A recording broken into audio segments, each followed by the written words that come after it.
Hello everyone, good morning, જય શ્રી કૃષ્ણ, જય સ્વામિનારાયણ, સીતારામ. ચલો બધા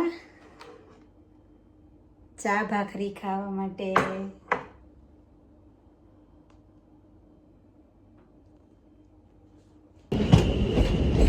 આજે જોબ ઉપર છે ને આપણું ઘણું બધું કામ વધવાનું છે. જે નોર્મલ કામ હોય ને એ તો હોય જ આપણું કસ્ટમર સર્વિસ વાળું, પણ એક નવી એપ્લિકેશન આવી છે ને તો એ બી આપણે લર્ન કરવાની છે. આપણી ટ્રેન અહીંયા આવી ગઈ છે, પણ આપણે આ ટ્રેનમાં નથી જવાનું, અને પછીની ટ્રેનમાં જવાનું છે, કેમ કે આનું ડેસ્ટિનેશન અલગ છે અને આપણે બીજી ડેસ્ટિનેશનવાળી ટ્રેનમાં જવાનું છે.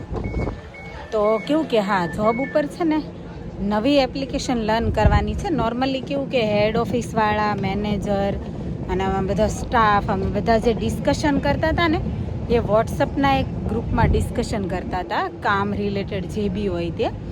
પણ હવે એ લોકોએ છે ને વોટ્સઅપ બંધ કરીને નવી એપ્લિકેશનમાં અમને લર્ન કરવાનું કીધું છે. તો એ જે એપ્લિકેશનમાં કેવું કે આપણે જે બી કન્વર્સેશન કરવું હોય, એ લોકોને જે બી કંઈ કહેવું હોય એ બધું એમાં જ કહેવાનું. અને પ્લસ કામ એ વધ્યું છે કે એમાં છે ને ઘણું બધું એવું છે જે શીખવાનું છે, કે લાઈક હવેથી એવું કે બ્રેકમાં જઈએ તો એ લોકોને પહેલેથી જ આપણે સેટ કરીને કહી દેવાનું. એમાં લાઈક આપણે કેવું ટાઈમર હોય તો એ ટાઈમરમાં આપણે ટાઈમર સેટ કરી દઈએ. આમાં કેવું કે એપ્લિકેશનમાં આપણે એક ટાઈમર જેવું હોય, એક સેટ કરી દેવાનું કે ભાઈ મારો બ્રેક આ ટાઈમમાં છે, આ ટાઈમે છે, પછી હું બ્રેકમાંથી આવીશ આ ટાઈમે, તો આટલા ટાઈમ પછી હું અવેલેબલ હોઈશ શોપ ફ્લોર ઉપર. પછી લાઈક નેક્સ્ટ ડે આપણો ડે ઓફ છે તો આપણે એ બી એ લોકોને અપડેટ આપવાની કે ભાઈ કાલે મારો ડે ઓફ છે. અધરવાઇઝ જો 2 દિવસ જોડે હોય આપણો ઓફ તો આપણે એ બી કહેવાનું કે કાલે અને પરમ દિવસે બંને દિવસ, સોરી આ ટ્રેનના અવાજમાં છે ને સંભળાય નહીં એટલા માટે થોડી વાર સ્ટોપ થઈ ગઈ. તો કેવું કે લાઈક એવી રીતે હોય કે 2 દિવસની ઓફ હોય તો બંને દિવસનું આપણે એ લોકોને અપડેટ આપવાની કે લાઈક હું 2 દિવસ ઓફ છું એવી રીતે. અને પછી અગેન આપણે જઈએ જ્યારે કામ ઉપર ત્યારે બી અપડેટ આપવાની કે બસ જો આજેથી આ ટાઈમથી હું અવેલેબલ છું.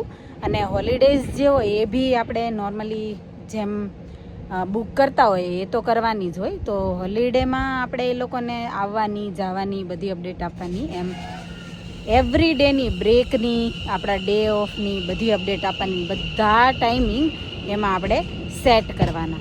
તો આવું બધું છે શીખવાનું એ નવી એપ્લિકેશનમાં. તો કાલે અમારી મિટિંગ હતી મેનેજર સાથે, તો એણે બધું સમજાવી દીધું હતું અમને કે આવી રીતે કરવાનું છે. તો વાત થઈ હતી, પણ આપણે શીખવાનું છે આજે. તો આ મંથના એન્ડથી છે ને એ એપ્લિકેશનનો યુઝ કરવાનું ચાલુ થઈ જશે. તો વોટ્સઅપ બંધ કરીને એમાં આપણે હવે આવી બધી અપડેટ કરવાની. તો આ બધું આજે લર્ન કરવાનું છે જોબ ઉપર. ફાઇનલી જો જોબ ઉપરથી ફિનિશ કરી દીધું 8 o'clock ના. અને આજે તો છે ને વિચાર્યું હતું કંઈક અલગ અને થયું કંઈક અલગ. એવું વિચારેલું હતું કે આજે છે ને નવી એપ્લિકેશનમાં લર્ન કરવાનું છે બધું, પણ છે ને જેવી ગઈ ને ત્યારે ખબર પડી કે સિસ્ટમમાં મારી ટ્રેનિંગ બુક કરેલી છે, નવી ટ્રીટમેન્ટ. આમ તો હું એ ટ્રીટમેન્ટ છે ને બીજા બધા સલૂનમાં કરતી હતી, પણ આ લોકો આ કંપનીમાં એવું છે કે જ્યાં સુધી એ લોકો ટ્રેનિંગ ના આપે, બધું કન્સલ્ટેશન ને બધું જ્યાં સુધી પ્રોપર આપણને ના આવડી જાય ત્યાં સુધી એ લોકો ટ્રીટમેન્ટ અલાઉ ના કરે. ક્લાયન્ટ બી એક બી કરવાનું અલાઉ ના કરે. એટલે થયું એવું કે છતાં જ ખબર પડી કે આજે તો બ્રો લેમિનેશનની ટ્રેનિંગ છે. આઈબ્રો લેમિનેશનમાં કેવું હોય કે આપણો આઈબ્રો હોય ને એના હેર છે ને સોલ્યુશન લગાવવાના હોય, એમાં 2 ટાઈપના. તો એના લીધેથી જે હેર હોય ને એકદમ સોફ્ટ થઈ જાય. તો પછી કેવું કે આપણે જેવી રીતે સ્ટાઇલ રાખવી હોય આઈબ્રોની એવી રીતે રાખી શકીએ. ઘણાને કેવું કે બહુ ઊંચો હોય આઈબ્રો, લાઈક હાઈ શેપ હોય, આર્ચ, અને એમને સોફ્ટ કરવો હોય તો એ સોફ્ટ રીતે હેરને મૂવ કરી શકે. ઘણાને એકદમ ડાઉન જતા હોય હેર, તો એમને થોડો લિફ્ટ કરવો હોય તો એ લોકો લિફ્ટવાળો લુક આપી શકે. તો એવી રીતે જેવી પણ સ્ટાઇલ ગમતી હોય એવી રીતે કરી શકે. એટલે કે હેરને છે ને ફ્લેક્સિબલ થઈ જાય બ્રો લેમિનેશનમાં. તો સ્ટાઇલ જેવી આપણને ગમે એવી આપણે સેટ કરી શકીએ. અને એમાં સેમ લાઈક આપણે આઈલેશીસ લિફ્ટ કરે ને એવી રીતે જ આવે એમાં સેમ પ્રોડક્ટ્સ. તો જો એની આજે ટ્રેનિંગ થઈ જતા વેત જ, અને હજી તો બહુ બધી મોડેલ કરાવશે અને ઘણું બધું કન્સલ્ટેશન ને એ બધું જ્યાં સુધી પ્રોપર નહીં આવડી જાય ને ત્યાં સુધી એ લોકો અલાવ નહીં કરે. તો જ્યારે એમને એવું થશે કે હવે પ્રોપર થઈ ગયું છે બધું પાકું, ત્યારે અલાઉડ કરશે. તો આજે એમાં ને એમાં આપણો અડધો દિવસ જતો રહ્યો ટ્રેનિંગમાં, અને ત્યાર પછી બાકીનો દિવસ ગયો આપણે ક્લાયન્ટમાં. ક્લાયન્ટ બી આજે કન્ટિન્યુ ચાલુ હતા તો દિવસ બિઝી રહ્યો. અને જો અહીંયા લોકો જલસા કરે છે, આપણે કામ કરીએ છીએ. અને જો બધા કેવા સરસ મજાના ફરે છે. ને જો ફ્રાઈડે હોય એટલે મોજે મોજ જ હોય. તો રેસ્ટોરન્ટમાં પણ લોકો પહોંચી ગયા છે ડિનર કરવા માટે.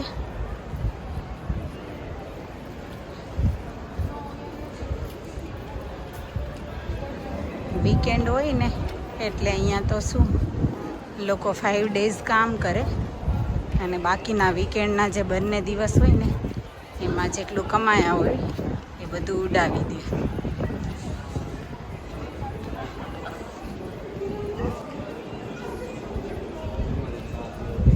જો આ રેસ્ટોરન્ટ પણ આખી ફૂલ ભરેલી છે,